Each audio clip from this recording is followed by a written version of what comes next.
ஸ்நான் யாத்ரா பத்தி பார்க்க போறோம். நேத்துதான் பூரி கோவில்ல ஜெகநாதருக்கு ஸ்நான் யாத்ரா நடந்தது.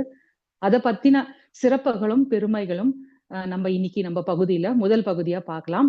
அந்த பூரி ஜெகநாதரோட பெருமைகளை எடுத்து சொல்றதுக்கு, ஸ்நான் யாத்ராவை பத்தி சொல்றதுக்கு லலிதா மாதாஜி அவர்களை அன்புடன் அழைக்கின்றேன். ஹரே கிருஷ்ண மாதாஜி. பிரணாம்ஸ் மாதாஜி. ஹரே கிருஷ்ண மாதாஜி.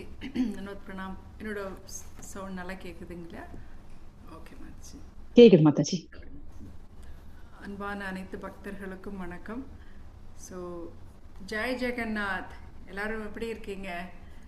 ஸோ இப்போ இந்த மாதம் முழுக்க பூரியில் இப்போது நடக்க இருக்கிற ஜெகநாத் ரத யாத்திரைக்கு நிறைய பேர் நம்ம கிருஷ்ண பக்தர்கள் நிறைய பேர் கிளம்பிட்டு இருக்கிறாங்க.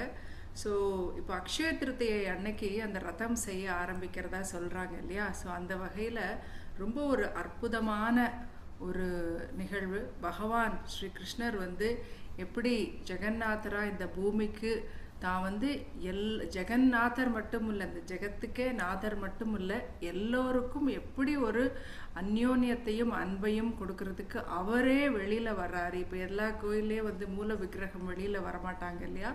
ஆனால் பகவான் எப்படி மக்களுக்கு ரொம்ப நெருக்கமானவர், பகவான் எப்படி பக்தர்களுக்கு நெருக்கமானவர்ங்கிறத உணர்த்துவதற்காகவே அழகான பெரிய கண்களோடு எல்லாரையும் தர்சனம் கொடுத்து அந்த பார்வையால் நமக்கு ஆசிர்வாதத்தை வழங்குவதற்காகவே ஒரு பிரேம ரூபமாக வந்தவர் தான் நம்மளுடைய ஜெகநாத சுவாமி.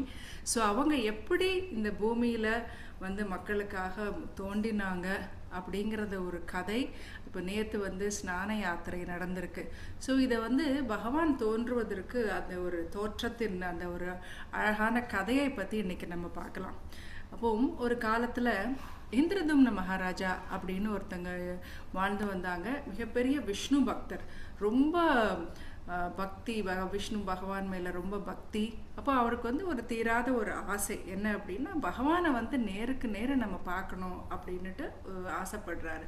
அப்போ தன்னுடைய அங்கே உள்ள அந்த காலத்துலலாம் ரிஷிகளாக இருக்கிறவங்க மற்ற சேஜஸ் கிட்டலாம் அட்வைஸ் கேட்பாங்க. எந்த ஒரு விஷயம்னாலும் அவங்கக்கிட்ட அவங்க கேட்டுப்பாங்க, என்ன செய்யணும் ஏது அப்படின்னு கேட்கும் பொழுது, எனக்கு பகவானை நேருக்கு நேர பார்க்கக்கூடிய ஒரு பாக்கியம் கிடைக்குமா அப்படின்னு விசாரிக்கும் பொழுது அப்போ சொல்கிறாங்க, உட்கலா, அதாவது அந்த காலத்தில் இப்போ ஒடிஷா மாநிலம், இப்போ முன்னாடி உட்கலா அப்படிங்கிற ஒரு வனப்பகுதியில் பகவானை அங்கே உள்ள மக்கள் என்ன பண்ணுறாங்க, நீலமாதவரா அவரை தினமும் அங்கே விஸ்வவசு அப்படிங்கிற அந்த மக்களுடைய அந்த காட்டு வாழ் மக்களுடைய தலைவன் சாயங்காலம் அவங்கள பார்த்து அவருக்கு நேரடியாகவே அவருக்கு பக்தி தொண்டு செய்யக்கூடிய ஒரு வாய்ப்பு அவருக்கு கிடைச்சிருக்கு அப்படின்லாம் அவர் நிறைய கேள்விப்படுறாரு. ஸோ உடனே அவருக்கு ரொம்ப ஆசை, அப்படியா, நானும் அந்த பகவானை போய் நேரில் சந்திக்கணும் அப்படின்னு சொல்லிட்டு இந்திரதும்னனுக்கு மகாராஜருக்கு ரொம்ப ஒரு பயங்கர ஆசை வந்துருச்சு. அப்போ அவர் எல்லாம் டிஸ்கஸ் பண்ணிட்டு, சரி முதல்ல ராஜாவை இது பண்ண வேண்டாம், நான் போய் பார்த்துட்டு வரேன் என்ன நடந்துருக்கு அப்படின்ட்டு அவருடைய மந்திரியான வித்யாபதி என்ன பண்ணுறாரு, அங்கே போய் எல்லாம் விசாரிக்கிறதுக்காக கிளம்புறாரு. அது ஒரு பெரிய கதை. அங்கே உள்ள அங்கே உள்ள அந்த காட்டுப்பகுதி அங்கே வாழக்கூடிய மன்னர்களை சந்திக்கிறாரு. அப்புறம் அங்கே திருமணம் பண்ணி அப்படின்னு வித்யாபதியோட கதையை பெரிய கதையாக நீளமாக போகுது. ஸோ அப்போ அவர் என்ன பண்ணுறாரு, ஒரு ஸ்டேஜில் கண்டுபிடிச்சிடுறாரு. ஸோ இந்த மாதிரி அங்கே உள்ள அந்த மக்கள் அதில் முக்கியமாக அவரோட தலைவர் தினமும் நீலமாதவனா விஷ்ணு பகவானை நீலமாதவ ரூபமாக தரிசனம் பண்ணுறதுக்காக போகிறாரு அப்படிங்கிறத அவர் தெரிஞ்சுக்கிறார். ஓகே மதிச்சு, நான் ஸ்க்ரீன் ஷேர் பண்ணிருக்கு தெரியலையோ, சாரிண்ணா, தெரியல மாதாஜி. சாரி, நான் ஜஸ்ட் பிக்சர்ஸ் போட்டிருந்தேன், ஜஸ்ட் காமிக்கிறேன். ஸோ அவர் என்ன பண்ணுறாரு, இந்த இருக்கு இல்லையா, அவருடைய கனவுல வந்த உடனே இந்த மாதிரி தான் இந்திரதும்னனுக்கு ஒரு ஆசை வந்த உடனே அவர் என்ன பண்ணுறாரு, வித்யாபதி போகிறாரு. போய் அங்கே என்ன விஷயங்கள் எல்லாம் தெரிஞ்சுட்டு வர்றாரு. வந்ததுக்கப்புறம் அவருக்கு பயங்கர ஒரு ஆவல் வந்துடுது, நானும் அங்கே போகணும் அப்படின்னு சொல்லிட்டு இந்திரதும்ன மகாராஜனுக்கு வந்து ஆசை வருது. ஸோ அவருடைய கனவுல வந்து அப்புறம் இந்திரதும்ன மகாராஜருக்கு வந்து அன்றைய தினமே ஒரு கனவு வருது. கனவுல என்ன அப்படின்னு அப்புறம் இந்திரதுமன் மன்னன் ஆக்சுவலி திரும்ப அவர் போகிறார், அவருடைய படைவாரங்கள் எல்லாம் கூட்டிட்டு அங்கே போகிறாரு. போய் பார்க்கும்போது அவருக்கு அந்த தரிசனம் கிடைக்கல. அங்கே வந்து நீலமாதவர் வந்து இல்லை அப்படின்னு சொல்லிட்டு அவருடைய தோற்றம் அவருக்கு கிடைக்காம போயிடுது. ஸோ அது அவருக்கு ரொம்ப மனசில் ஒரு வேதனை வந்த உடனே அப்புறம் என்ன ஆகுது, அந்த காலத்துலலாம் அந்த உண்மையான பக்தியோடு இருக்கும் பொழுது என்ன பண்ணுவார், பகவான் வந்து அவங்களுக்கு கனவுலேயே வந்து தரிசனம் கொடுக்குறாரு இல்லையா. அப்போ இந்திரதும்ன மகாராஜருக்கும் கனவுல வர்றாரு விஷ்ணு பகவான் வந்து என்ன சொல்கிறாரு, நீ இவங்க வந்து எதுக்கும் கவலைப்பட வேண்டாம், நான் வந்து தாரு பிரம்மனா, அதாவது ஒரு உடன் லாக் மாதிரி ஒரு பெரிய கட்டை ரூபத்தில் நான் வந்து வருவேன். அதில் சக்கரம் பதிக்கப்பட்டிருக்கோம், ஓகே, எல்லா அடையாளங்கள்லாம் சொல்லி அந்த மாதிரி ஒரு பெரிய 3 ரொம்ப ஹெவியான, அதை வந்து தூக்குறதுக்கெல்லாம் நிறைய பேர் வேணும், அந்த அளவுக்கு ஒரு மிக கடினமான உடன் இது வரும். அந்த கம்புகளெல்லாம் நீ எடுத்து அதில் வந்து என்னுடைய ரூபத்தை செய்து நீ அதன் மூலமாக என்ன நீ தரிசனம் பண்ணலாம் அப்படின்னு சொல்லிட்டு பகவான் அவருக்கு ஒரு வரம் கொடுக்குறாரு. ஸோ இந்திரதும்ன மகாராஜருக்கு ரொம்ப சந்தோஷம். அப்போ அந்த கட்டைகளை அந்த இடத்த தேடி போகிறாரு. அவர் சொன்ன இடத்த நோக்கி போய் அந்த கட்டைகளெல்லாம் நிறைய பேர் அவரோட சேர்ந்து அவர் நிறைய மக்கள் எல்லாம் சேர்ந்து அந்த கட்டைகளெல்லாம் எடுத்துகிட்டு வந்துடுறாங்க. ஸோ எடுத்துகிட்டு வந்ததுக்கப்புறம் அது சாதாரண லேசுப்பட்ட இந்த உலகத்தில் உள்ள கட்டைகள் மாதிரி இல்லை, ரொம்ப ஹெவியாக தூக்குறதுக்கே அத்தனை மக்கள் தேவைப்பட்டாங்க. ஸோ அந்த மாதிரியான இருக்கும் பொழுது அப்புறம் இதில் வந்து எப்படி செதுக்கணும் அப்படின்னா சாதாரண மனிதர்களால் இது பண்ண முடியாது அப்படின்னு சொல்லிட்டு அப்படி இருக்கும். அப்போது ஒருத்தர் வர்றார், சரியா.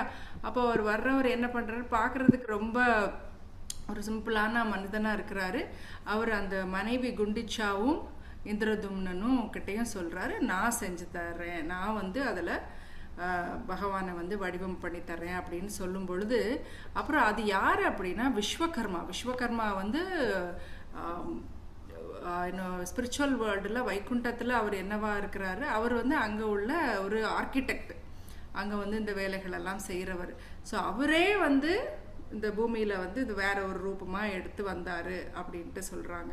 ஸோ அவர் வந்து நான் செஞ்சு தரேன்னு சொல்லி அப்புறம் அவர் வந்து இந்த அப்போ அவர் செய்யும்போது சொல்கிறாரு, இத்தனை நாட்கள் ஆகும், ஆனால் அந்த நேரத்தில் யாருமே உள்ளே வரக்கூடாது, யாரும் என்ன ஏது எதுவுமே கேட்கக்கூடாது, ஸோ எனக்கு வந்து யாரும் டிஸ்டர்ப் பண்ணக்கூடாது அப்படின்னு சொல்லிடுறாரு, தான் ரூல்.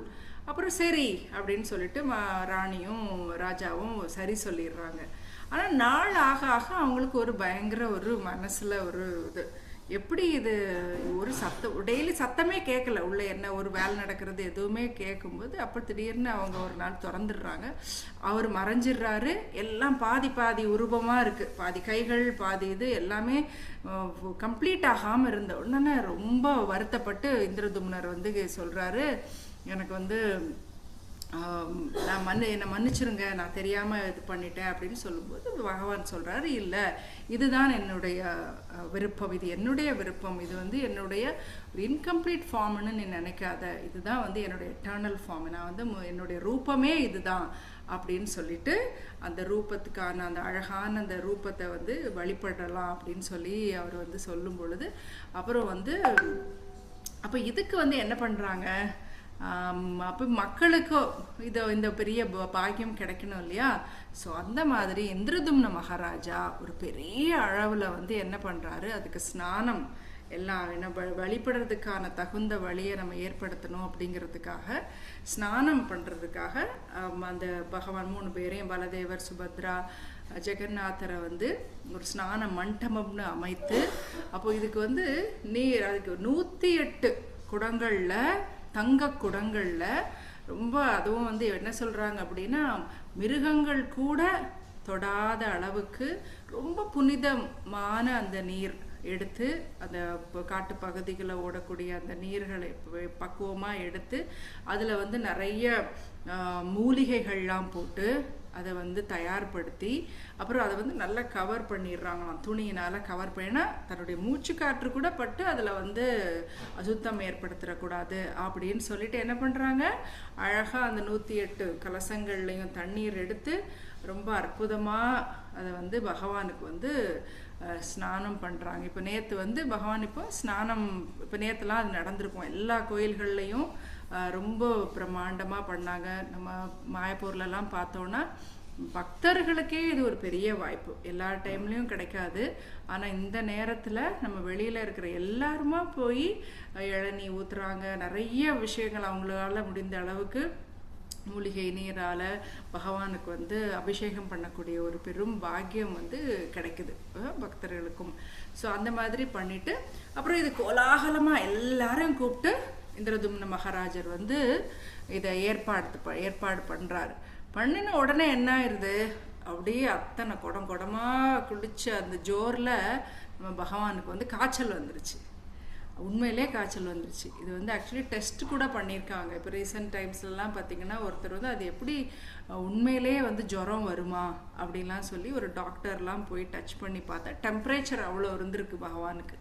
ஸோ அந்த மாதிரி இது வந்து உண்மையிலே தான் வந்து ஒரு சுப்ரீம் பர்சனாலிட்டி ஆஃப் காட், பரம புருஷோத்தமர் வந்து ஒரு எப்படி நம்மளோட அந்யோன்யமாக மனிதர்கள் போல நம்மளோட அவர் வந்து பழகிறாருங்கிறதுக்கு அவரும் அவரை மாதிரி தான் நம்ம, பட் அந்த அளவுக்கு ஒரு அந்யோன்யத்தை வெளிப்படுத்துகிற விதத்தில் பகவானுக்கு வந்து உண்மையிலே காய்ச்சல் வந்துடுது. காய்ச்சல் வந்த உடனே என்ன ஆயிடுது, பொதுவாக காய்ச்சல் வந்துட்டுன்னா என்ன பண்ணுவாங்க, தனிமைப்படுத்தி அவங்களுக்கு அப்போ மற்ற டைமில் நம்ம பகவான் என்ன சாப்பிடுவார், சப்பன் போகுன்னு 56 வகை உணவு பதார்த்தங்கள் அவருக்கு வந்து இதை ஒவ்வொரு நேரமும் படைப்பாங்க இல்லையா. ஆனால் இந்த நேரத்தில் அவர் என்ன பண்ணுறாரு, அவருக்கு ரொம்ப ஸ்பெஷலாக வந்து ஒரு மாதிரி களி மாதிரிலாம் பண்ணி அதுக்குள்ள பேர் என்னது சூப்பு, ரொம்ப கஷாயம் அதெல்லாம் பண்ணி பத்திய உணவு தான், ரொம்ப லிமிட்டட் அண்ட் பத்தியமான அந்த உணவு வகைகளை அவங்களே தயாரித்து ஹர்ப்ஸ் எல்லாம் போட்டு மூலிகைகள்லாம் வச்சு ரொம்ப அழகாக தயாரித்து அந்த 15 நாட்கள் அனவாசர நாட்கள் அப்படின்னு சொல்லிட்டு அந்த 15 நாட்களும் அவரை வந்து ரொம்ப பார்த்து கவனிச்சுக்கிறாங்க. அந்த டைமில் மக்கள் யாரும் அவரை வந்து பார்க்க முடியாது. ஸோ இப்படி ரொம்ப 15 நாட்கள் வந்து அவரை கவனிச்சுக்கிறாங்க. ஒரு உண்மையிலே தன்னோட பிள்ளையா அந்த ஏன்னா அங்குள்ள பாண்டாக்கள்லாம் பகவான் மேலே அவ்வளோ ஒரு பிரியத்தோடு இருப்பாங்க. ஸோ இப்போ இந்த நேரத்தில் இன்னும் எக்ஸ்ட்ரா கேர் கொடுத்து பகவானுக்கு காய்ச்சல் வந்துருச்சேன்ட்டு அவ்வளோ பார்த்து அவர் கவனிச்சுக்கிறாங்க. அதுக்கப்புறம் என்ன ஆகுது, இந்த நேரத்தில் இன்னொன்று சொல்கிறாங்க என்ன அப்படின்னா, ஸோ இப்போ அந்த இது பண்ணி முடிச்சதுக்கப்புறம் பெயிண்ட் பண்ணுவாங்க அவருக்கு வந்து. இப்போ நம்ம வந்து இப்போ என்ன ஆகும் யூஸ்வலாக இப்போ ஆக்சுவலி பகவானுக்கு இப்போது பெயிண்ட் பண்ணியிருப்பாங்க, அப்புறம் ஸ்நானம் பண்ணும்போது பெயிண்ட் போயிடும் இல்லையா. ஸோ அப்போ வந்து ரீபெயிண்ட் பண்ணுவாங்க, ஹெர்பல் மூலிகைகளான அந்த கலர் சாயம் வச்சு பகவானுக்கு வந்து 15 நாட்களும் அவ்வளோ அழகாக அவருக்கு வந்து திரும்பவும் அவருக்கு வந்து டெக்கரேட் பண்ணி அலங்காரம்லாம் பண்ணிட்டு அப்புறம் இப்போ இன்னைக்கு 27ஆம் தேதி ஜூன் மாதம் வந்து என்னது அவர் வந்து கோயிலுக்குள்ளே போயிடுவார். 26ஆம் தேதி நைட்டுக்கு போயிடுவாங்க. 27ஆம் தேதி ரதத்தில் உலகம் முழுக்க பார்க்குற அளவுக்கு எல்லாருக்கும் தரிசனம் கொடுக்கறதுக்கு அவர் தயாராகிட்டு இருக்கிறாரு. ஸோ இது ரொம்ப இதுதான் அந்த லீலை. ஸோ இப்போ அன்னைக்கு ராத்திரி இப்போ இன்னைக்கு என்ன பண்ணிடுவாங்க அப்படின்னா, அந்த ஸ்நானம் முடித்து அவருக்கு அந்த பெயிண்ட் எல்லாம் இதாக இருக்கும் இல்லையா, கொஞ்சம் டிஃப்ரெண்ட்டாக இருக்கும். ஸோ அதனால் அவருக்கு கஜவேஷம் போட்டிருப்பாங்களாம். கஜமுகனா அவருக்கு வந்து அந்த அழகாக வித்தியாசமான இது ரூபத்தில் நம்ம சுபத்ரமையாவுக்கு வந்து என்ன வேஷம் அப்படின்னா நல்ல தாமரை வடிவத்தில் அவங்களுக்கு வந்து முகத்தில் ஒரு அலங்காரம் பண்ணி அந்த மாதிரி. இதுக்கு பின்னாடி இன்னும் நிறைய கதைகள் இருக்குது, சரித்திர கதைகள். ஸோ நம்ம அதை இன்னொரு நேரம் நிச்சயம் பார்க்கலாம். இதுதான் இந்திரதும்ன மகாராஜா ரொம்ப கோலாகலமாக கொண்டாடின அந்த ஸ்நானம் உற்சவம் இது. ஸோ நம்மளுடைய சைத்தன்ய மகாபிரபுவும் எப்படி நம்ம ஜெகநாதர் மேலே ரொம்ப ஒரு அன்போடு, ஏன்னா அவர் தான் ஜெகநாதரே, அவர் தான் கிருஷ்ணர் தான் சைத்தன்ய மகாபிரபு. ஸோ அவர் தான் ஜெகநாதர். ஸோ ஜெகநாதருங்கிறது யார் நம்ம பார்த்தோன்னா அந்த கதைகளில் இன்னும் புராண கதைகளில் பார்த்தோன்னா அன்பின் மிகுதியான அந்த ரூபம் எடுத்து அப்படி ஆனந்தத்தின் உச்சத்தை அடைந்ததுனால அவங்க வந்து அந்த ஒரு முகபாவத்தோடு அவர் இருக்கார் இல்லையா. ஸோ அதே மாதிரி நம்ம சைத்தன்ய மகாபிரபு தன்னுடைய கடைசி காலங்களை பூரியில் தான் கழித்தாருங்கிறது நம்ம எல்லாருக்கும் தெரியும். இந்த 3 டெய்டிஸும் இருக்காங்க இல்லையா அந்த லெஃப்ட் ஸ்லைடில், இது வந்து திருச்சியில் நம்மளுடைய சைத்தன்ய மகாபிரபு சவுத் இந்தியா யாத்ரா போகும் பொழுது தன்னுடைய கையாலே, ஏன்னா அவர் பிரிஞ்சு அவரால் இருக்க முடியலைன்னு சொல்லி தன்னுடைய கையாலேயே அவர் செஞ்ச டெய்டிஸ் இன்னைக்கும் ஸ்ரீரங்கத்தில் தர்சனத்துக்காக கோயிலில் வச்சுருக்காங்க. நம்மளுடைய கௌடியா இந்த இஸ்கான் இதில் ஒரு சின்ன இதில் வச்சுருக்காங்க. ஸோ இன்னைக்கு நம்ம அதையும் பார்த்து தரிசனம் எடுத்துக்கலாம். ஸோ இந்த வகையில் ஸ்நான யாத்திராவை இன்றைய தினம் உங்கள் எல்லோரோடும் பகிர்ந்து கொள்வதற்கு ஒரு வாய்ப்பு கொடுத்ததற்கு சீதாச்சாரு மாதாஜிக்கு, பூனா மாதாஜிக்கு மிக்க நன்றி தெரிவித்து நான் என்னோட இதை முடித்துக்கிறேன். ரொம்ப நன்றி. ஹரே கிருஷ்ணா.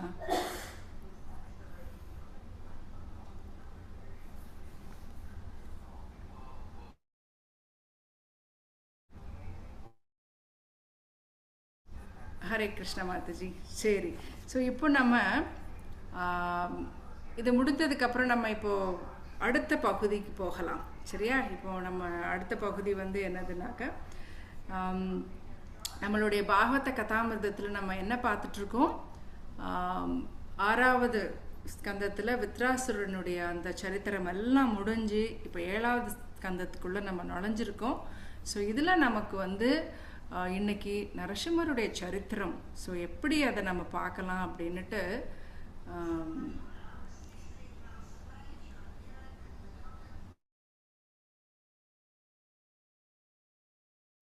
மாதாஜி மியூட்ல இருக்கீங்க.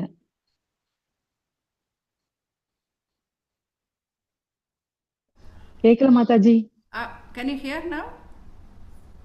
கேக்குது மாதாஜி.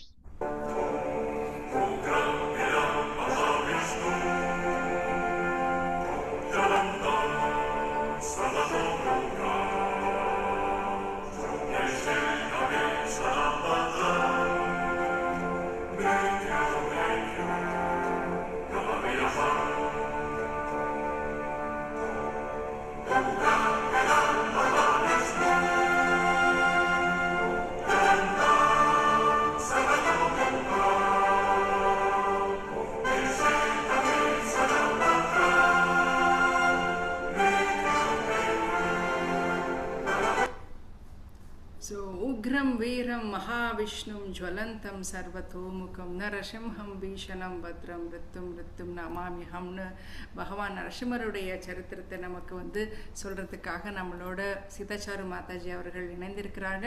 அவங்களை நாம் அன்போடு அழைக்கலாம். ஹரே கிருஷ்ண மாதாஜி. ஹரே கிருஷ்ணா. தேங்க்ஸ் லலிதா. ஒரு பயங்கரமான ஆரம்பத்தோட ஆரம்பிக்கலான்ட்டு அப்படின்னு நரசிம்மர் வரத்துக்கு முன்னாடி ஹிரண்ய கசிப்புவோட ஆணவம் ஒரு உச்சக்கட்டத்துல இருந்தது. ஏன் அப்படின்னா அந்த சமயத்துல பிரகலாதனை பார்த்து கேட்கிறா. அண்ட் அவர் வந்து நம்மளுக்கு இப்போ நரசிம்மர் கதையை பத்தி தெரியும்.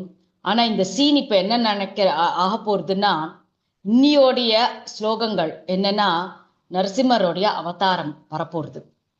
அந்த அவதாரம் எடுத்த அப்புறம் எப்படி மற்ற தேவர்கள்லாம் எப்படி நரசிம்மரை போற்றினார்னு. சோ ஹிரண்ய கசிப்பு சிரிக்கிறார்.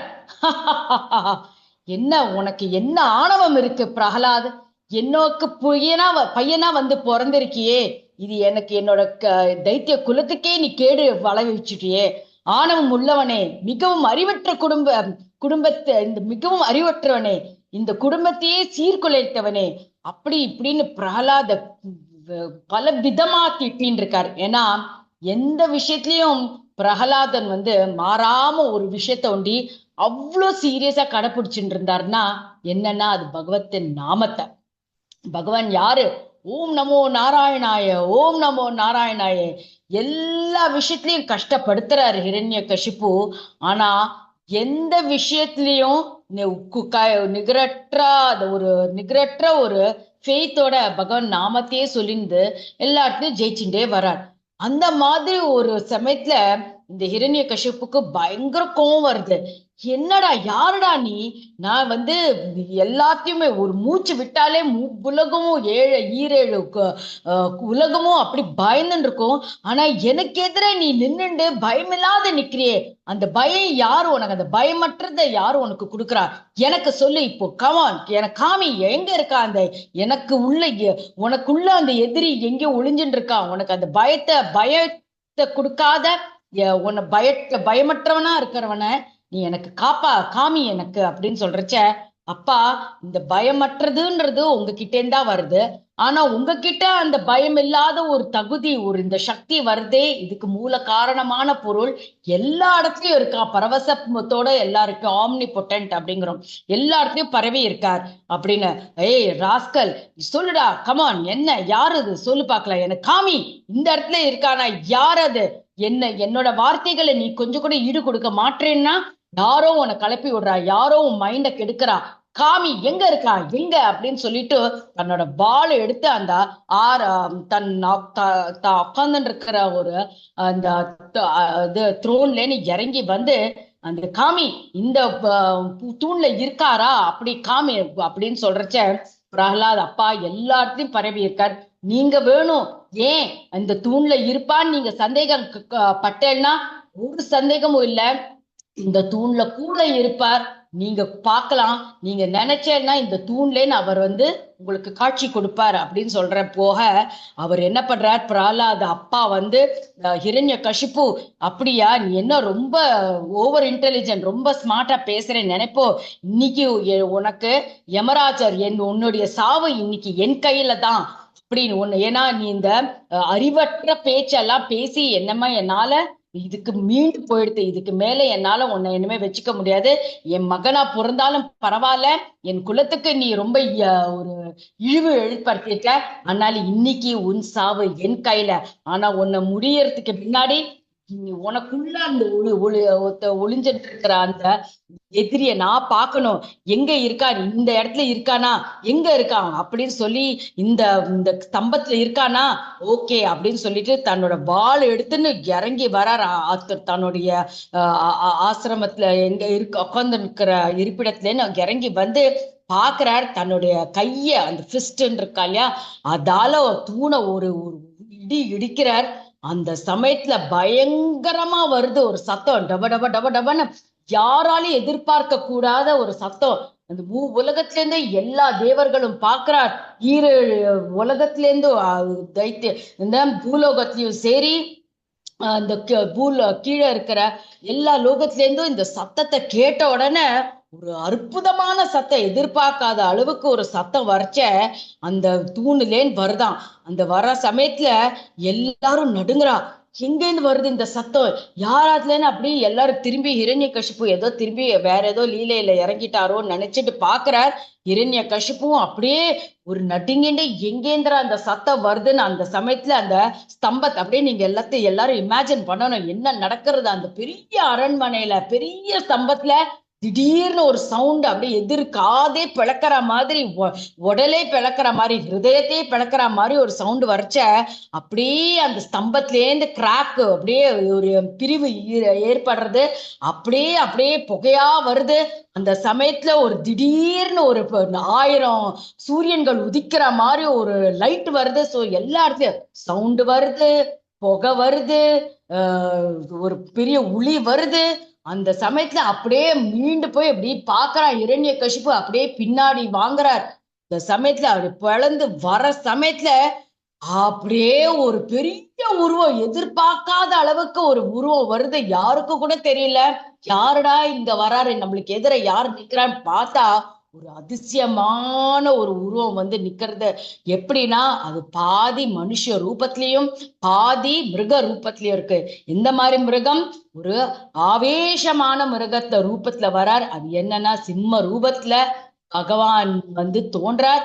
அவ்வளவு உயரமா அவ்வளவு பெரிய பரவசம் பெரிய ரூபமா எடுத்து வர சமயத்துல அப்படியே இரண்யகசிபு தலையிலேந்து கால் வரையில அந்த அதிசயமான ரூபத்தை பார்த்து கிட்டக்க அப்படியே பரிசோதனை பண்ற மாதிரி அப்படியே கண் வச்சு கண் வைக்காம அந்த ஸ்லோகத்தை படிச்சா பாகவதத்துல சுக்கதேவர் அவ்வளவு அழகா எழுதியிருக்கார், வர்ணிக்கிறார். இது நாரதர் யுதிஷ்டருக்கு வர்ணிக்கார்.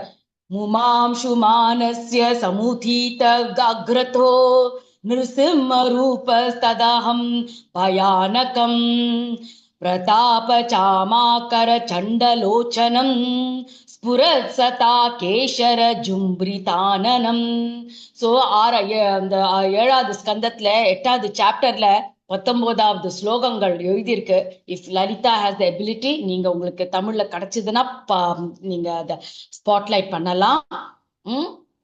कराल दंष्ट्रं करवाल चंचलम क्षुरांत जुक्वं भृगुति मुकोर्बणं शब्दोर्ध्व कर्णं गिरि कर्णधार कंदाराद्भुतं व्यातास्य नासं वनुभेद भीषणं दिवि स्पृशत् कायम् अदीर्घ पीवर गिवोरु वक्षः स्थलम् अल्पमध्यमाननं चन्द्रांशु गौरैश्चूरितं चूरितं तनूरुरैः विषभुजानीक शतं नखायुधं दुरासदं सर्वजितार्तरायुधं प्रवेक विद्रावित दैत्य दानवं.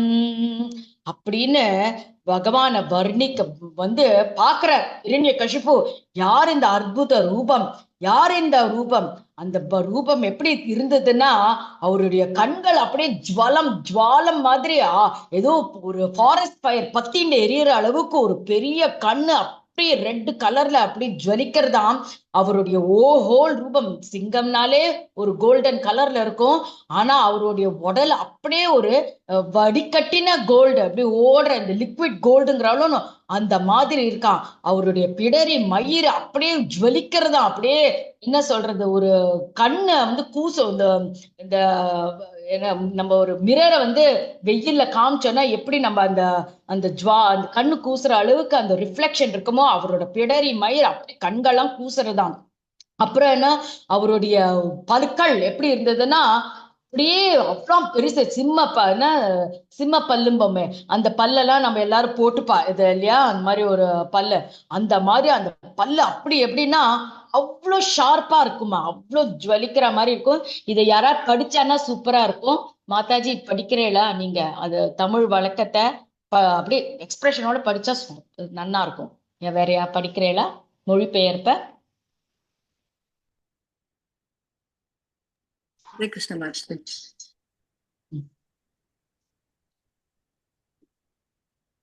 கொஞ்சம் பெருசு பண்ணலாமா?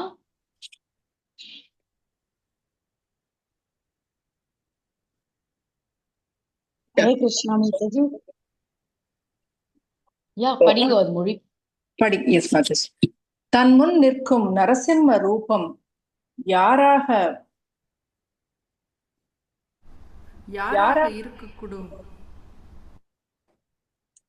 இருக்கக்கூடும் என்று முடிவு செய்யும் முயற்சியில் இரண்யகசிபு பகவானின் ரூபத்தை ஆராய்ந்தான். உருக்கிய தங்கத்தையொத்த அவரது கோப கண்களின் காரணத்தால் பகவானுடைய ரூபம் மிகவும் பயங்கரமாக இருந்தது. மேலும் அவரது தோற்றத்தின் பயங்கரத்தை அதிகரிப்பது போல் ஜொலிக்கும் அவரது பிடரி மயிர் கோரமான அவரது முகத்தில் பரவி கிடந்தது. அவரது பற்கள் கோரமாக இருந்தன.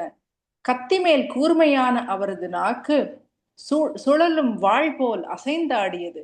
அவரது காதுகள் நிமிர்ந்து அசைவற்றிருந்தன. அவரது நாசிகளும் பிளந்த வாயும் மலை குகைகள் போல் காணப்பட்டன. அவரது தாடைகள் பயங்கரமாக பிரிந்திருந்தன. அவரது முழு உடலும் ஆகாயத்தை தொட்டது. அவரது கழுத்து குறுகியும் பருத்தும் இருந்தது. அவரது மார்பு அகன்றும் இடை மெல்லியதாகவும் இருந்தது. அவரது உடலில் இருந்த ரோமம் சந்திர கிரகணங்களைப் போல் வெண்மையாக இருந்தது.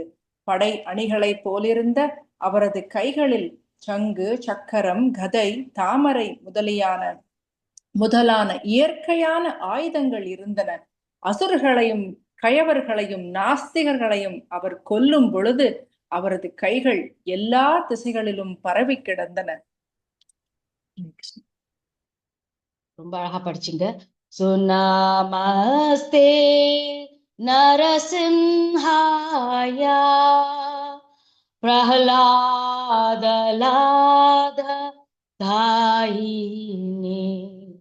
பிரஹ்லாதனை காப்பாற்றுக்கோசரம் பிரஹ்லாத் சொன்ன அந்த ஒரு வார்த்தைக்கோசரம் ஏன் என்னுடைய நம்மளுக்கு கொடுக்க நம்மளுடைய சக்தி எல்லா இடத்துலயும் இருக்கா, உங்களோடத்துலயும் இருக்கா, என்னோடத்துலயும் இருக்கா, ஏன் இந்த நீங்க காமிச்ச இந்த ஸ்தம்பத்திலையும் கூட இருக்கான்னு அவருடைய பிரஹ்லாதோடைய வார்த்தையை உண்மையா ஆக்கிறதுக்கோசரமே பகவான் அந்த இடத்துல இன்னும் சொல்லி வச்ச மாதிரி பிளான் பண்ண மாதிரி திடீர்னு அந்த ஸ்தம்பத்திலே தன்னுடைய அற்புதமான ரூபத்தை காமிச்சா. அப்பவும் அவ்வளோ அந்த அழகான வர்ணனை கொடுத்தும் அப்படியே கூர்மையா பாக்குற சமயத்துல கூட ஹிரண்யகசிபுவோடைய தன்னுடைய தாட் ப்ராசஸ் மாறவே இல்லையா. அவ்வளோ அகங்காரம் பிடிச்சவனா இருக்கிறதுனால ஹிரண்யகசிபு, ஓஹோ நீதானா என்னுடைய எதிரி, நீ என்ன மேஜிக் பண்ணாலும் நானா பயந்துருவேன்னு நினைச்சியா, இது என்ன வேஸ்ட் பண்றியோ உன் டயத்தை, இந்த ரூபாய் எடுத்தா என்ன நீ முடிச்சிடலான்னு பாக்குறியா, நான் எப்பேற்பட்ட வரம் பெற்றிருக்கேன், அவ்வளவு ஈஸியா பண்ணிருக்கேனான்னு சொல்லி தன்னோட மனசுக்குள்ள பேசிட்டு அப்படியே அந்த ரூபத்தை ஹிரண்யகசிபு நரசிம்மர் ரூபத்தை பார்த்து என்னோட நீ என்ன ஜெயிக்கிறதுக்கோசரமா நீ இந்த ரூபத்தை எடுத்துன்னு வந்திருக்கே, இதானா இந்த எதிரி தன்னாலா ஒளிஞ்சுட்டு இருக்கியா, நான் இன்னைக்கு இருக்கேன், உன்னையும் முடிக்கிறேனா இல்லையான்னு பாரு அப்படின்னு சொல்லி தான் என்ன பண்ற ஒரு மதையான புடிச்ச மாதிரி அப்படியே தன்னுடைய வாளும் தன்னுடைய கதையை நோக்கின்னு வரான். சோ என்ன சொல்றது, Hiranyakashipu attack like an elephant. ஆனா நம்மளுடைய பழமொழி கேட்டிருக்கோம், யானைக்கும் அடிசறுக்கும் அப்படின்னு கேட்டிருக்கோம் இல்லையா. சோ நம்ம எலிஃபண்ட் ஆண்ட் மாதிரி மாறி போயிட்டார். எலிஃபண்ட் ஆண்டா மாறி போய் ஏன் மாறி போனார்னா அந்த எலிஃபண்ட்டுக்கு மேல அது அப்படியே ஒரு பூச்சி மாதிரி ஹிரண்யகசிபு என்ன பண்ணார்னா அப்படியே அந்த ஹிரண்யகசிபுவ ஒரு பூச்சி ஒரு சின்ன வண்டை நசுக்கிற மாதிரி அப்படியே கையில புடிச்சு அப்படியே புடிச்சுட்டாரா, நசுக்கிற அளவுக்கு நசுக்கிட்டு எப்படி உடனே நீங்க டிஸ்கவரி சேனல் எல்லாம் பார்த்திருப்பேன், அந்த ஒரு சிங்கம் புலியோ சிங்கமோ தன்னுடைய இறைய உடனே சாகடிக்காது, அதை அப்படி பெரட்டி போட்டு அதுல கடிச்சு கவ்வி உருண்டு பிறண்டு அந்த மாதிரி நம்ம எப்படி டிஸ்கவரி சேனல்ல பார்த்தோமோ பகவான் மனுஷ ரூபத்துல வந்தாலும் ஆனாலும் அந்த சிங்கத்துக்கு உள்ள ரூபத்தையும் அதோட ட்ரெய்ட்ஸோட அந்த மாதிரி எப்படி ஒரு மிருகமா எப்படி பிஹேவ் பண்ணுமோ பகவான் அந்த மாதிரி ஒரு லீலையை பண்ணி அவர் ஹிரண்யகசிபுவை ஒரு எப்படின்னா ஒரு வண்டை நசுக்கிற மாதிரி நசுக்கினார், அப்படி நசுக்கி போட்டார்.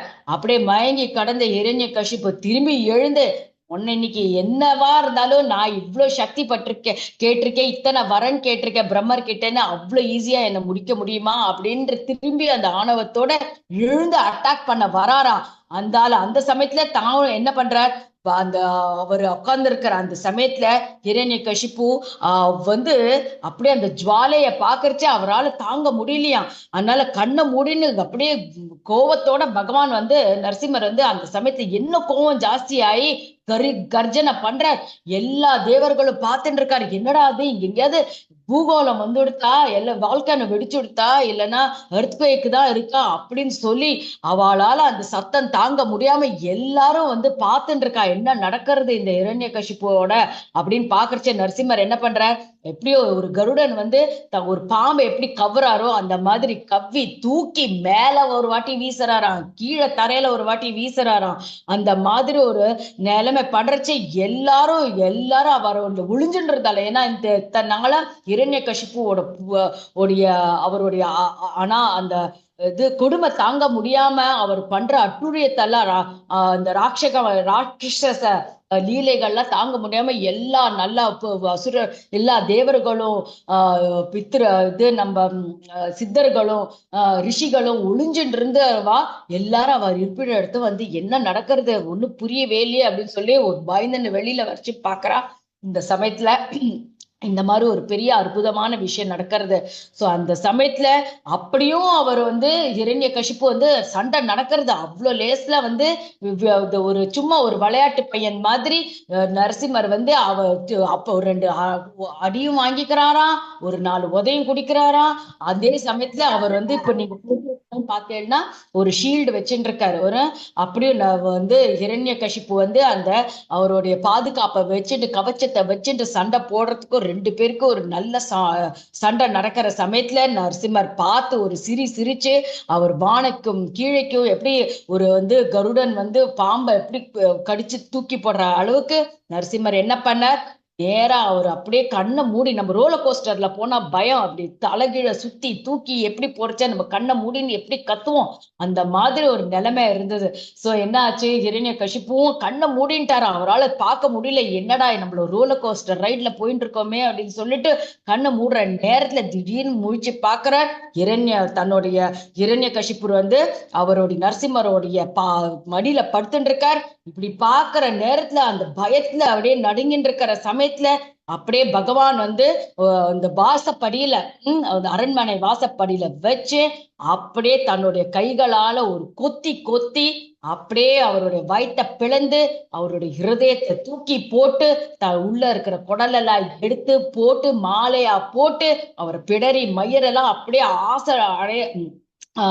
ஆடுறது எப்படின்னா ஒரு ஒரு புயலே, ஒரு அற்புத புயலே வந்த மாதிரி உலகம் முழுக்கம் புயல், இந்த ஃபுல் யூனிவர்ஸே அப்படியே புயல் காத்துல ஆடுற மாதிரி இருந்ததா. அவர் கர்ஜனை தாங்க முடியலையா, அவருடைய கண் ஜுவாலைகள் அப்படியே புரிக்கிறது, அப்படியே ஏதோ ஆவேசம் வந்து அந்த அப்படியே ஃபயர், ஃபாரஸ்ட் ஃபயர் மாதிரி எல்லா இடத்துலயும் பரவேசம் இருக்கிற நேரத்துல அந்த சமயத்துல எப்படின்னா அவர் ஒரு எப்படி ஒரு மதம் பிடிச்ச யானை அட்டாக் பண்ண வந்தாலும் ஒரு அந்த சமயத்துல பார்த்தோம்னா அந்த மோஸ்ட் ஃபியர்ஸ்ஃபுல் அனிமல்னு பார்த்தோம்னா அந்த சிங்கம் வந்து அப்படியே ஒரு யானையை சின்ன பின்னமா ஆக்குற மாதிரி பெரிய உருவமா பெரிய ஆணவத்தோட பெரிய எத்தனைதான் உங்களுக்கு நம்மளுக்கு அந்த சக்தி வலிமை இருந்தாலும் அதே சமயத்துல ஆனாலும் அந்த சிங்கத்துக்கு இருக்கிற சக்திக்கு நிகர இல்லைன்னு காமிக்கிற மாதிரி பகவான் தன்னுடைய நகங்களால நிறைய தைத்தியர்கள்லாம் வந்து சண்டை போட வந்தால எல்லாரையும் ஒண்ணுல நாக்கிட்டாளாம். அந்த சத்தம் போடுறதுலயே பாதி பேரு இறந்தும் போயிட்டாளாம். அந்த மாதிரி அந்த சத்தத்து அந்த சப்தத்திலே அந்த இந்த சிம்ம நாதத்திலேயே எல்லோருக்கும் இருதயம் போய அந்த எல்லா தைத்தியர்களுக்கும் எல்லா அசுரர்களும் அந்த சத்தத்திலே அவ செத்து போயிடுறாளாம். அந்த மாதிரி ஒரு சமயத்துல இருக்கிறச்ச அப்படியே அவ கண்ணெல்லாம் அசைக்கிறச்ச this is a beautiful picture.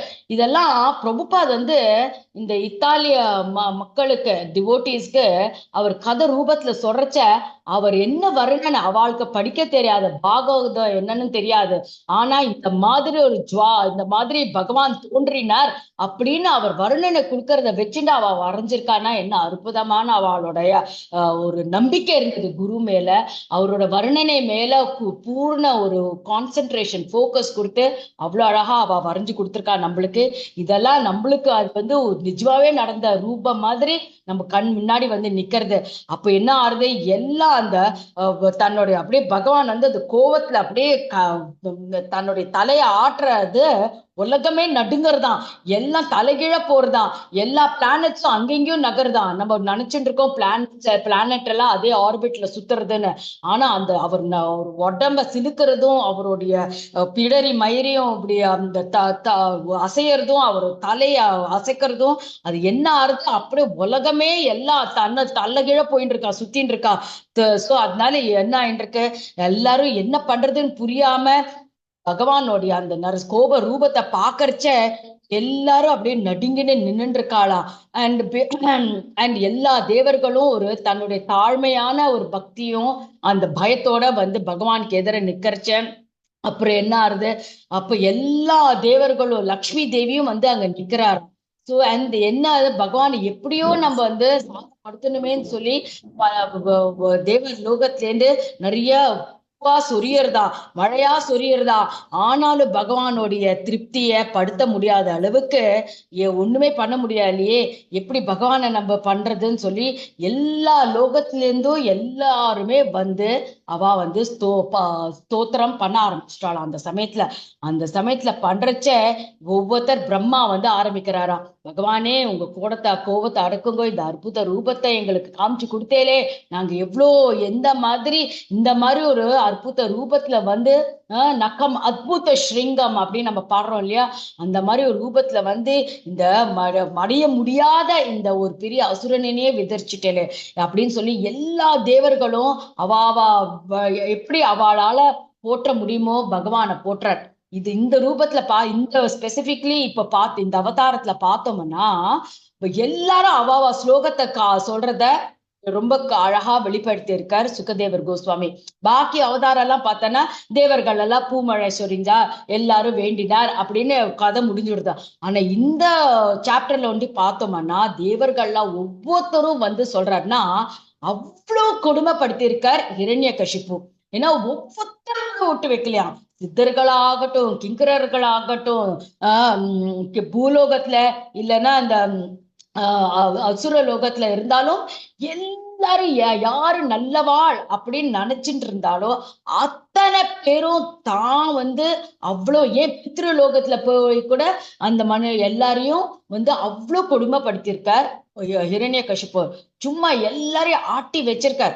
பகவானுக்கு பொறுக்க முடியாத நிலைமையில தன்னுடைய பக்தனான பிரகலாத உண்டு இல்ல, தன்னுடைய எல்லா பக்தர்களையும் காப்பாத்துறதுக்கு ஒரே முடிவுன்னு சொல்லி அவ்வளவு பேரையும் காப்பாத்தி அவ்வளவு பேருக்கும் ஒரு தனக்கு நம்ப முடியாத அளவுக்கு ஒரு சாந்தமும் ஒரு ஒரு என்ன பூமழை சொரியற மாதிரி ஒரு பெரிய ஒரு உற்சாகத்தை ஏற்படுத்தி கொடுத்தாராம், ஜஸ்ட் பை கில்லிங் ஹிரண்யகசிப்பு.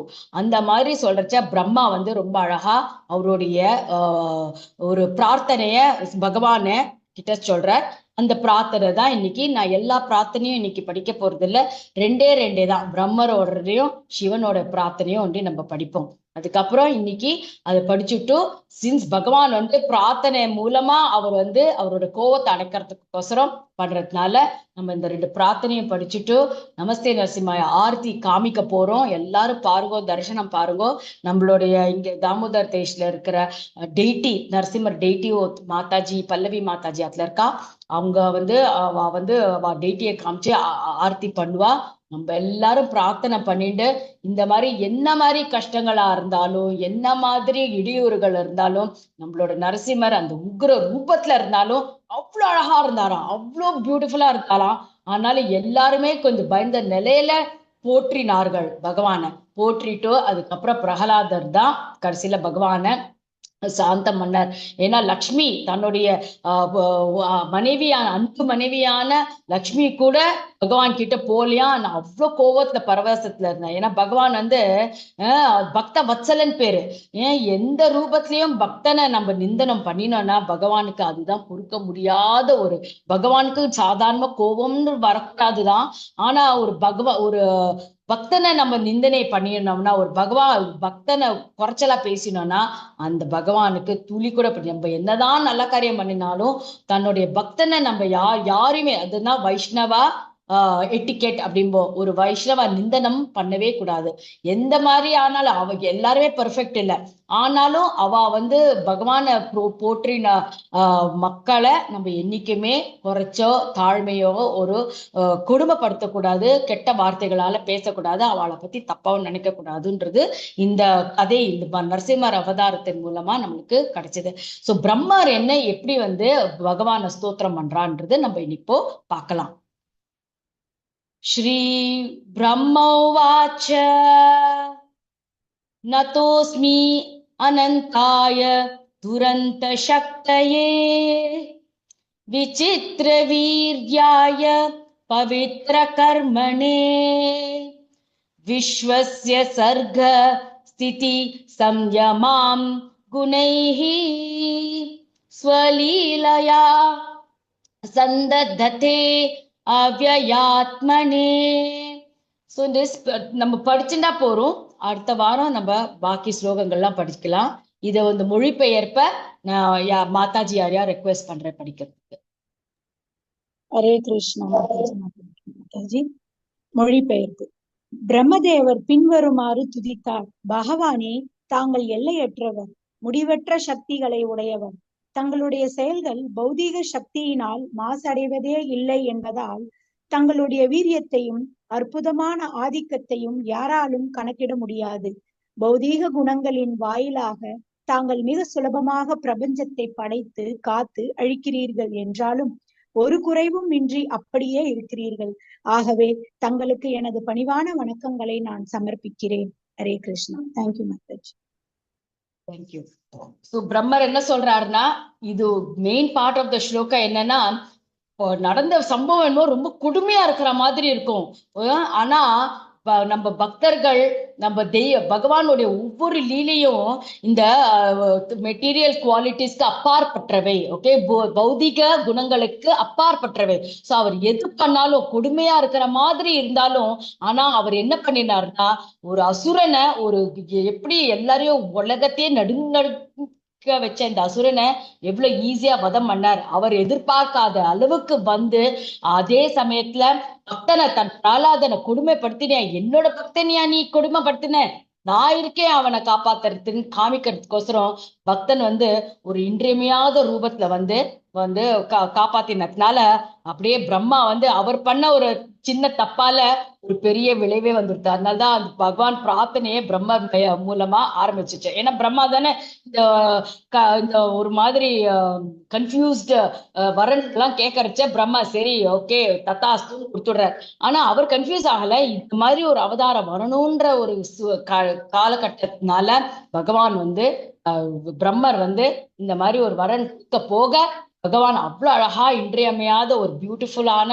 ஒரு அற்புத ரூபத்தா நம்மளுக்கு வந்து காட்சி அளித்து நம்மளோட பகவானுடைய பெருமையும் ஒரு பக்தனுடைய பெருமையும் இன்னும் கூட்டி கொடுக்கிறார். சோ அதனால இது ஒரு ரொம்ப அழகான பிரம்மா வந்த ஒரு அழகான பிரார்த்தனை. அடுத்தது வந்து நம்ம சிவனோட பிரார்த்தனைக்கு போலாம். ஓகேயா? ஸ்ரீ ருத்ரவாச்ச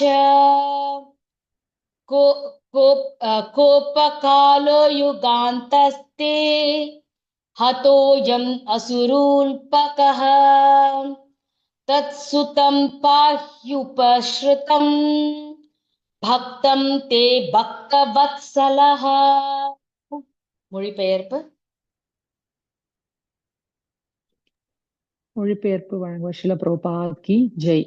சிவபெருமான் கூறினார், யுகத்தின் முடிவே தங்களுடைய கோபத்தை காட்டுவதற்கான சரியான நேரம். பக்தர்களிடம் இயற்கையாகவே அன்பு கொண்டுள்ள பகவானே, இப்பொழுது அற்ப அசூரரான இந்த ஹிரண்யகர்ஷிப்பு கொல்லப்பட்டு விட்டதால் இவனுடைய மகனும் பூர்ண சரணாகதி அடைந்த பக்தனான அருகில் நிற்பவனுமான இந்த பிரகலாதனை காத்தருளுங்கள். ஹரே கிருஷ்ண மாதாஜி. ரொம்ப அழகா படிச்சிருக்கேன். சோ ருத்ரன் சிவன் அவர் வந்து ரொம்ப அழகா இந்த பிரார்த்தனை கொடுத்திருக்கார். சோ அந்த பிரபுபாதோட பொருளுரைய பார்த்தேன்னா அதையும் காமிச்சு முடிஞ்சதுன்னா ஓகே. ஜட உலகத்தை படைத்தவர் பரமபுருஷர். சிருஷ்டியில் படைத்தல், காத்தல், அழித்தல் என்ற 3 பிரிவுகள் உள்ளன. ஓகே, சோ இதோட பியூட்டி என்ன தெரியுமா? பகவான் சிவன் வந்து என்ன சொல்றாருன்னா, நீங்க எல்லாமே நீங்க தான் பண்றேன். ஆனா அந்த கோவ ரூபம் எப்போ வந்து அந்த பிரபஞ்சம் வந்து ஒரு கடைசி காலகட்டத்துல வரைச்ச எப்பன்னா பகவான் கோவ வடிவத்துல இருக்கிறச்சதான் வந்து பிரபஞ்சம் வந்து ஒரு வந்து அந்த அழிப்பு தன்மைன்றது வந்துடுது. அக்கோபத்தின் ஒரு பகுதி. சோ என்ன சொல்றாருன்னா, அழிவு காலத்தின் போது பகவான் கோப வேஷம் அடைகிறார். அக்கோபத்தின் ஒரு பகுதி சிவபெருமான் மூலம் வெளிப்படுகிறது. எனவேதான் சிவனுடைய மற்றொரு பெயர் என்னன்னா ருத்ரன் என்று அழைக்கப்படுகிறார்.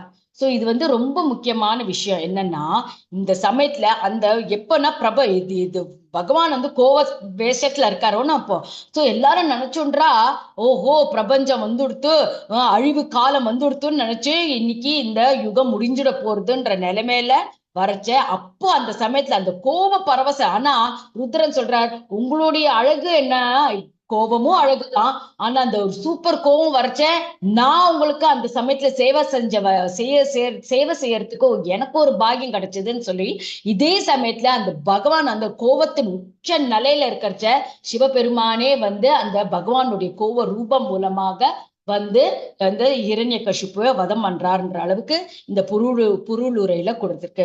எனவேதான் நம்ம சேர்ந்து படிக்கலாம். இத அக்கோபத்தின் ஒரு பகுதி சிவபெருமான் மூலம் வெளிப்பட்டு வருகிறது. எனவேதான் அவர் ருத்ரன் என்று அழைக்கப்படுகிறார். ஹிரண்யகசிபுவை கொல்வதற்காக பகவான் கடுங்கோபத்துடன் தோன்றிய பொழுது பகவானுடைய அந்த மனோபாவத்தை கண்டு அனைவரும் அஞ்சி நடுங்கினர். ஆனால் பகவானுடைய கோபமும் அவருடைய திருவிளையாடலே என்பதை அறிந்து இருக்க சிவபெருமான் அச்சப்படவில்லை. இதுதான் முக்கியமான கவனிக்கக்கூடிய ஒரு விஷயம். பகவானுக்காக தான் கோபம் நாடகத்தை நடத்த வேண்டி இருக்கும் என்பதை சிவபெருமான் அறிவார். கால என்பது சிவபெருமானை பைரவனுக்கு குறிக்கிறது. கோபம் என்பது பகவானுடைய கோபத்தை குறிக்கிறது.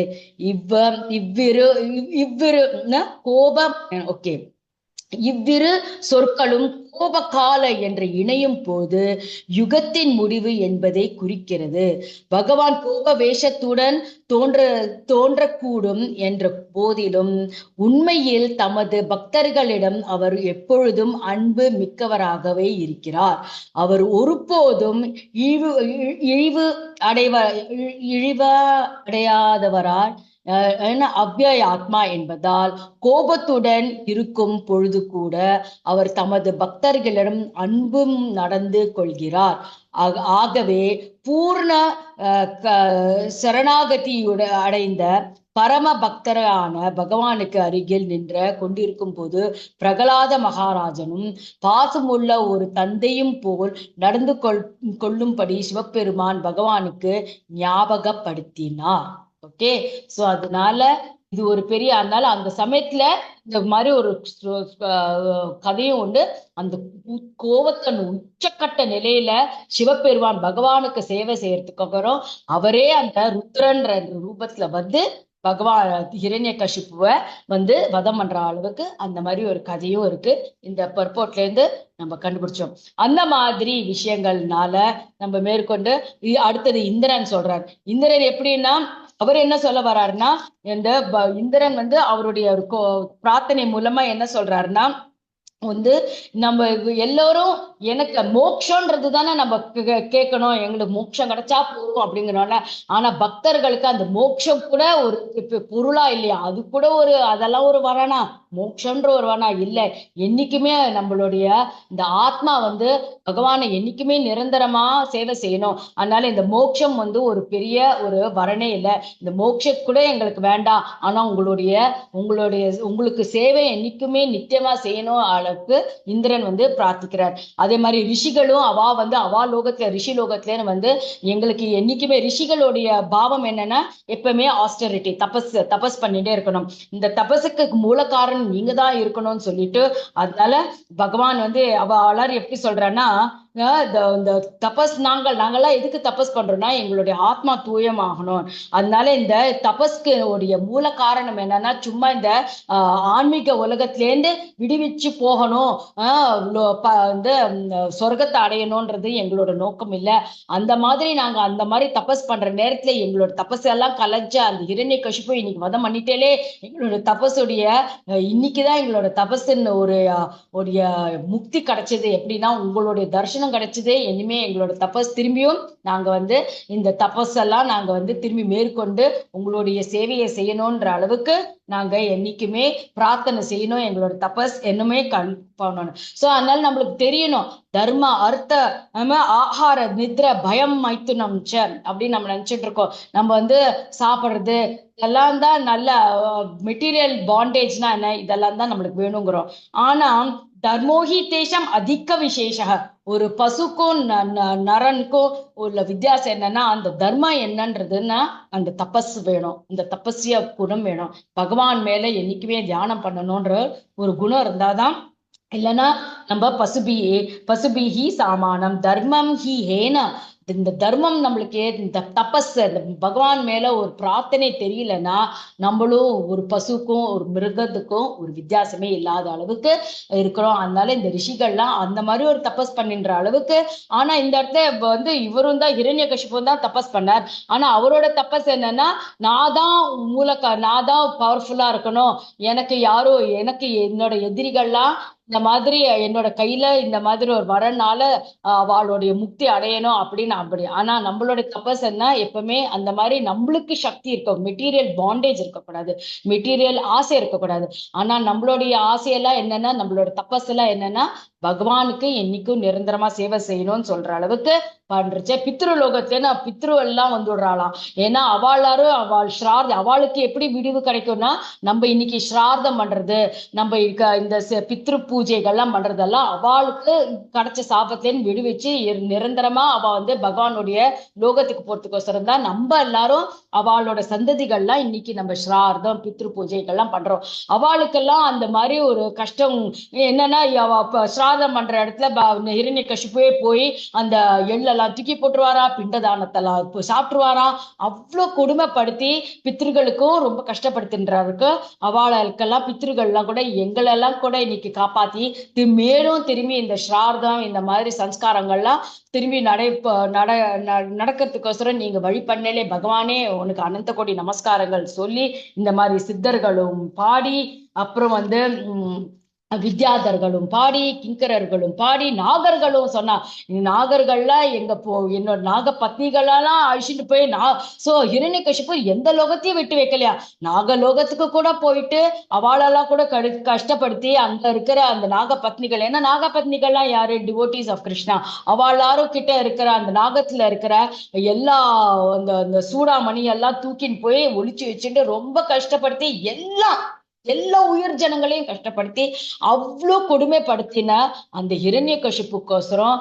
அதனாலதான் பகவான் ஒரு கோரமான ரூபத்துல அவர் ஒரு சின்ன ஒரு கீழே இத்தனை பேருக்கு ஒரு நன்மை கிடைச்சுதான். அந்த பிரஜாபதிகளும் ஏன்னா பிரஜாபதிகள்லாம் என்ன பண்ணணும், ஒரு பக்தர்களா உண்டாக்கணும்ன்ற அளவுக்கு அவளுக்கு சிவன் பெருமான் மூலமா, பிரம்மர் மூலமா, நாரதர் மூலமா அவளுக்கு எல்லா ஒரு கைடன்ஸ் கிடைக்கிற நேரத்துல எந்த பிரஜைகளும் வந்தாலும், எந்த பிராஜினி வந்தாலும் ஹிரண்யகசிபு பகவான் பேரை உச்சாரணை கூட பண்ணக்கூடாது, என் பேரை தான் சொல்லணும் அப்படின்னு ஒரு பெரிய தைத்திய குலத்தையே உருவாக்கிட்டு இருக்கிற நேரத்துல நம்ம பிரகலாதன் ஹீரோ தைத்திய குலத்துக்கு நாசம் வந்துட போறது அப்படின்னு சொல்லி அவர் கத்துக் கொடுக்கிறார் பகவான் பிரார்த்தனை. அதுதான் அடுத்த வாரம் நம்ம பார்க்க போறோம். அதுதான் part 2 of the story. So கந்தர்வர்களும் யக்ஷர்களும் அதனால நம்மளுக்கு முடிவுல என்ன சொல்றாருன்னா, பகவான் எப்படின்னா அந்த பலஸ்துதி எப்படி பகவான் பகவத்கீதை சொல்ல, யதா யதா ஹி தர்மஸ்ய கிளானிர் பவதி பாரத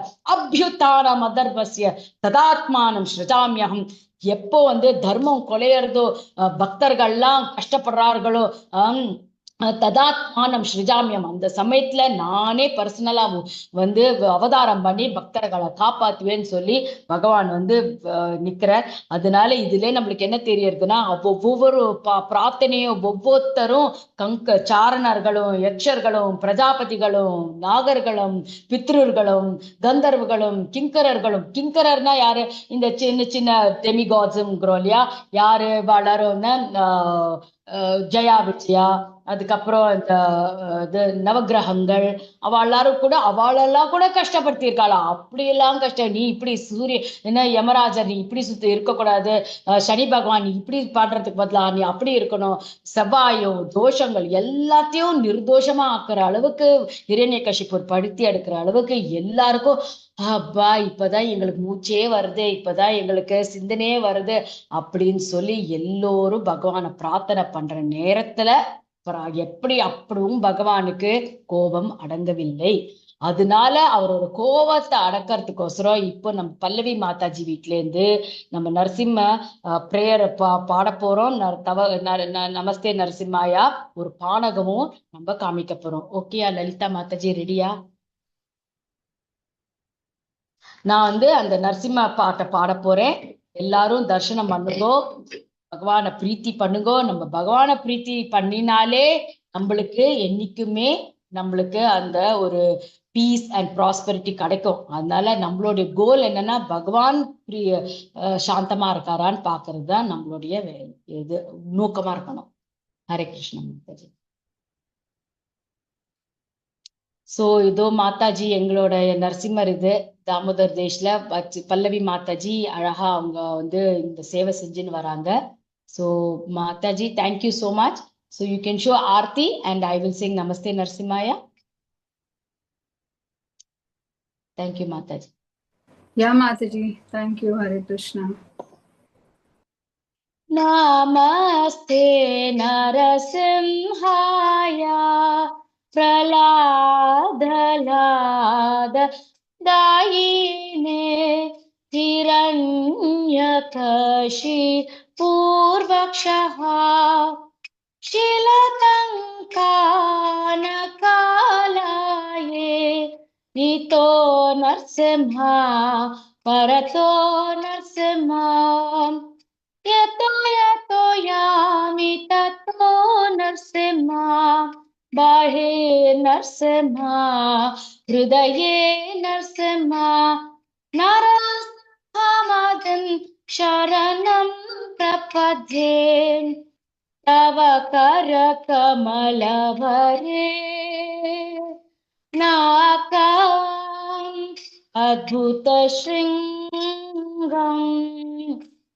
Keshavadhrita Narahari Rupa Jai Jagadisha Hare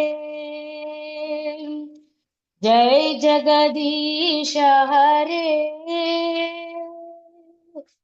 Jaya Jagadisha Hare Jaya Narsimha Dev Jaya Narsimha Dev Jaya Narsimha Dev Jaya Narsimha Dev Jaya Narahari Jaya Narahari Jaya Narahari Jaya Narahari Jaya Prahlad Maharaj Jaya Prahlad Maharaj Jaya Prahlad Maharaj Jaya Prahlad Maharaj Jaya Narsimha Dev Jaya Narasimha Dev Jaya Narasimha Dev Jaya Narasimha Dev Shri Shri Narsimha Deva Bhagavan ki jai Prahlad Maharaj ki jai Shri Lakshmi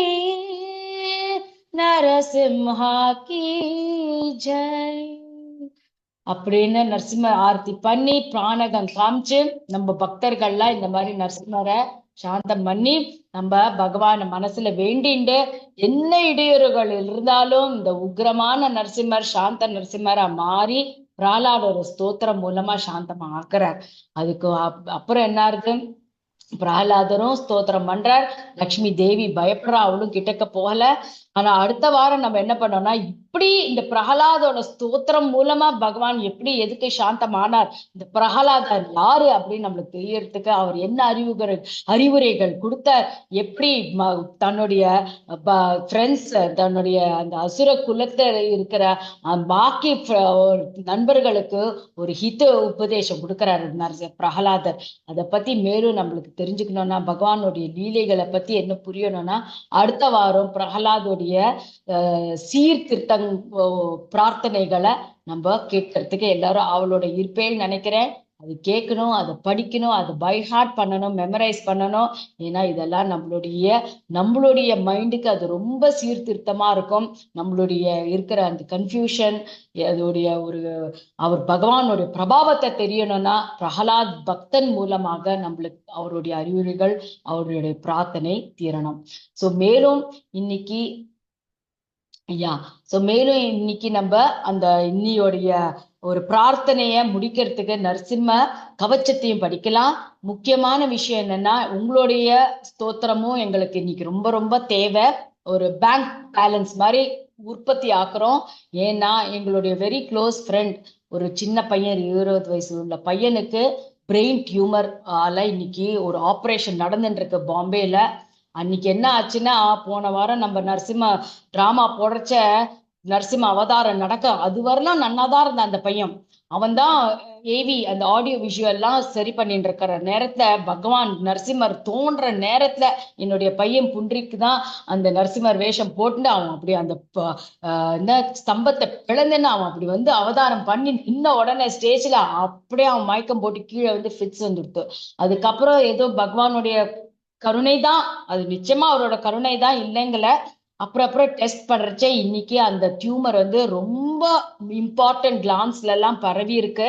அந்த குழந்தைய இன்னைக்கு காப்பாத்தணும்னா யாருன்னா அந்த ஒருத்தர், அந்த நரசிம்மரால தான் முடியும் அப்படின்னு நம்மளுக்கு எல்லாருக்கும் அந்த நம்பிக்கையோட இன்னைக்கு பாவம் எனக்கே அந்த she is a very close friend of mine. பாவம் அவ ரொம்ப அழகா அவளை காப்பாத்தணும், அவளுடைய பிரார்த்தனை பகவானோட இருக்கார் அப்படின்றத நம்ம காப்பாத்தணும்னா நம்மளுடைய இன்னைக்கு நரசிம்மரோட கவச்சத்தை படிக்கலாம் நம்ம எல்லாரும் சேர்ந்து.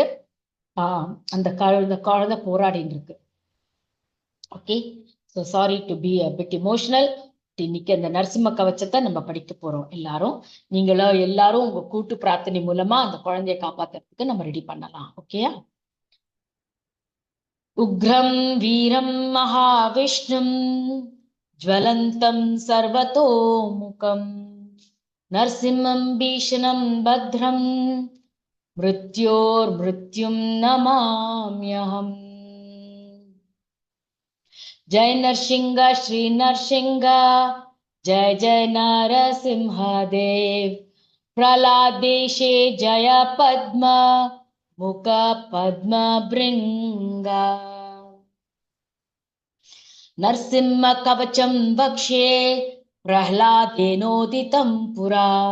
सर्वरक्षाकरं पुण्यं सर्वोपद्रवनाशनं सर्वसम्पत्करं चैव स्वर्गमोक्षप्रदायकं.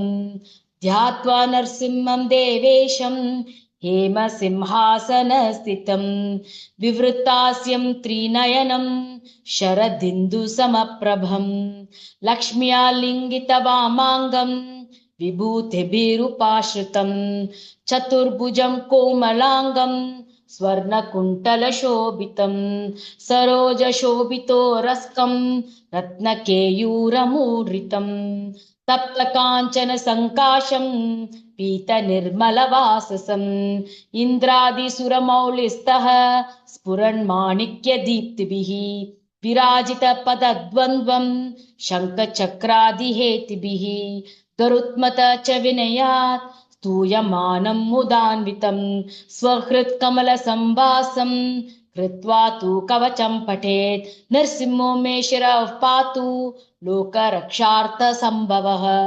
सर्वगोपीस्तम्भवासः फलं मे रक्षतु ध्वनिं. नरसिंहो मे दृशौ पातु सोमसूर्याग्निलोचनः स्मृति मे पातु नृहरिः मुनिवर्यस्तुतिप्रियः. नासा मे सिंहनासस्तु मुखं लक्ष्मीमुखप्रियः सर्वविद्याधिपः पातु नरसिंहो रसनं मम. वक्त्रं पातु इन्दुवदनः सदा प्रह्लादवन्दितः. नरसिंहः पातु मे कन्तं स्कन्दौ भूभृतनन्तकृत् दिव्याशस्त्रशोभितभुजः. नरसिंहः पातु मे भुजौ करौ मे देववरदो.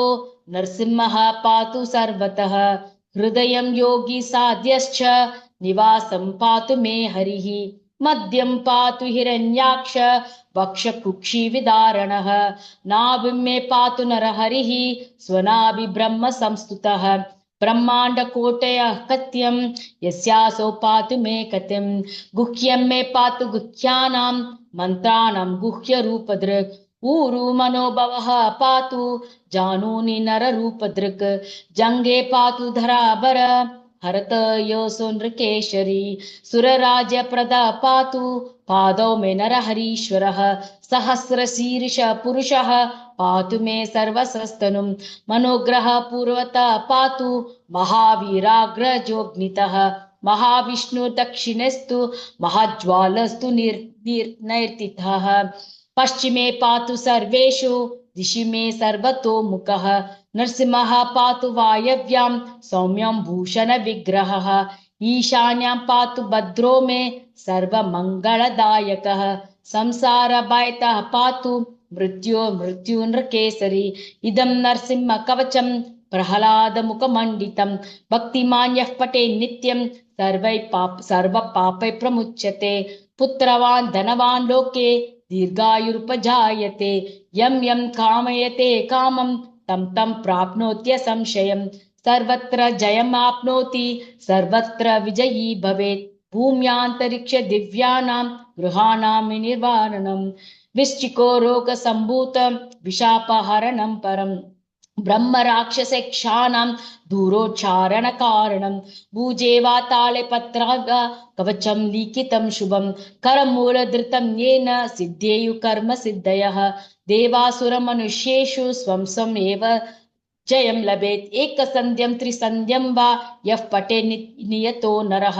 सर्वमङ्गलमाङ्गल्यं भुक्तिमुक्तिं च विन्दति 32 पठेत् शुद्धात्मनां नृणं कवचस्यास्य मन्त्रस्य मन्त्रसिद्धि प्रजायते अनेन मन्त्रराजेन कृत्वा भस्माभिर्मन्त्राणां तिलकं बिभ्रत्यस्तु यतस्य ग्रह भयं हरेत् त्रिवारं जपमानस्तु दत्तं भार्याभ्य मन्त्र च प्राशयेद्यो नरो मन्त्रं नरसिंहं ध्यानमाचरेत् तस्य रोगाः प्रनश्यन्ति ये च शिवकुक्षिसम्भवाः कमत्र बहुतोक्नेन नरसिंह सदृशो भवेत् मनसा चिन्तितं यत्तु स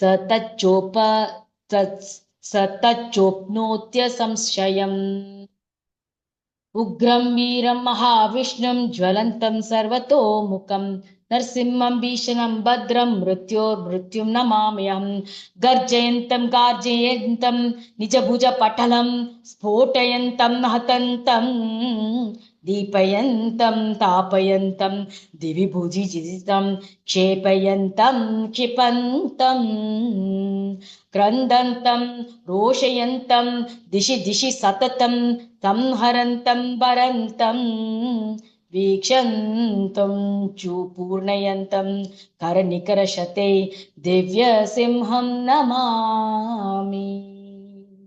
हरे कृष्णा माताजी. ஸோ எல்லாருக்கும் உங்களுடைய ப்ரேயர்ஸ் கொஞ்சம் டெடிகேட் பண்ணுங்க. உங்களுடைய சாண்டிங்கும் கொஞ்சம் இந்த சின்ன பையனுக்கு கொடுத்தேன்னா சௌரியமா இருக்கும். இந்த குழந்தை மீண்டும் உற்சாகத்தோட, நல்ல பையன், ரொம்ப அழகான, அவ்வளோ பக்திமான், எல்லா சேவையிலும் இருப்பான். ஆனாலும் ஒரு இந்த மாதிரி ஒரு கஷ்டமான ஒரு இடையூறு வந்துடுத்து நடுவில், எதிர்பார்க்கவே இல்லாத ஒரு சின்ன பெரிய விஷயமா நடந்து போயிடுத்து. ஆனாலும் நம்மளுடைய கூட்டு பிரார்த்தனை மூலமா நம்ம எல்லோரும் சேர்ந்து இந்த குழந்தைய காப்பாத்திடுவோம் அப்படின்ற ஒரு பூர்ண நம்பிக்கையோட பகவானை நம்ம பிரார்த்தனை பண்ணலாம். ஹரே கிருஷ்ணா. உங்களுக்கு ஏதான இடையூறுகள் கஷ்டங்கள் இருந்தா இந்த பிரார்த்தனை, இன்றைய பிரார்த்தனை உங்களுக்கும் அது யூஸ்ஃபுல்லா பயனுள்ளதா இருக்கும்னு நினைக்கிறேன். இத்துடன் சொல்லி என்னுடைய இந்த பிரார்த்தனை இன்னைக்கு முடிச்சுக்கிறேன். அடுத்த வாரம் நம்ம சந்திப்போம் பிரஹ்லாதோடைய ஸ்துதி மூலமாக. ஹரே கிருஷ்ணா. ஹரே கிருஷ்ணா மாதாஜி, ரொம்ப நன்றி. டபுள் தமாக்கா அப்படின்னு சொல்லுவோம் இல்லைங்களா, அது மாதிரி ஜெகநாதரோட ஸ்நான யாத்திரை பத்திய விளக்கங்களும் சிறப்புகளும் லலிதா மாதாஜி சொன்னாங்க. அதை தாண்டி நரசிம்மரோட இன்னைக்கு அந்த தோற்றத்தை பத்தி ரொம்ப அழகா நீங்க விவரிச்சீங்க.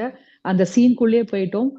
பகவான் எப்படி உக்கிரமா, அவரோட கோபம் கூட எவ்வளவு அழகா இருந்தது அப்படின்றது உங்க வார்த்தைகள் மூலியமா ரொம்ப அழகா வர்ணிச்சிங்க மாதாஜி. ரொம்ப ரொம்ப நன்றி. ஒரு வேண்டுகோள் அனைத்து பக்தர்களுக்கும், இன்னைக்கு சொன்ன மாதிரி கோபி கீதா மாதாஜி அவங்களோட பையனுக்காண்டி நம்ம எல்லாரும் இன்னும் எக்ஸ்ட்ரா மாலை ஜபிக்கணும் அப்படின்றது எங்க எல்லாருடைய தாழ்மையான வேண்டுகோள்.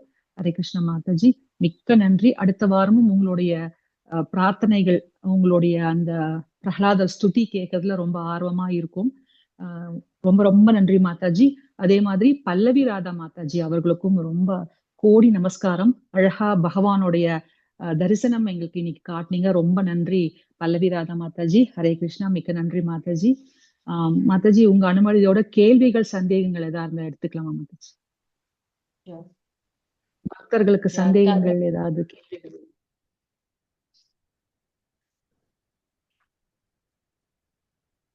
ஹரே கிருஷ்ணா. ஓகே மாதாஜி. ரொம்ப அழகா சொன்னீங்க மாதாஜி, மிக்க நன்றி. அடுத்த வாரமும் நீங்க வரணும் அப்படின்றது எங்க தாழ்மையோட வேண்டுகோள். காத்துன்னு இருக்கோம் மாதாஜி. ஹரே கிருஷ்ணா, மிக்க நன்றி. பிரகலாத் சோ இந்த கண்டிப்பா மாதாஜி, கண்டிப்பா மாதாஜி. இந்த வகுப்பை முடிக்கிறதுக்கு முன்னாடி க்ளோசிங் பிரேயர்ஸ், முடிவு பிரார்த்தனைகள் சொல்றதுக்கு பாரதி மாதாஜி அவர்களை அழைக்கிறேன். ஹரே கிருஷ்ணா பாரதி மாதாஜி.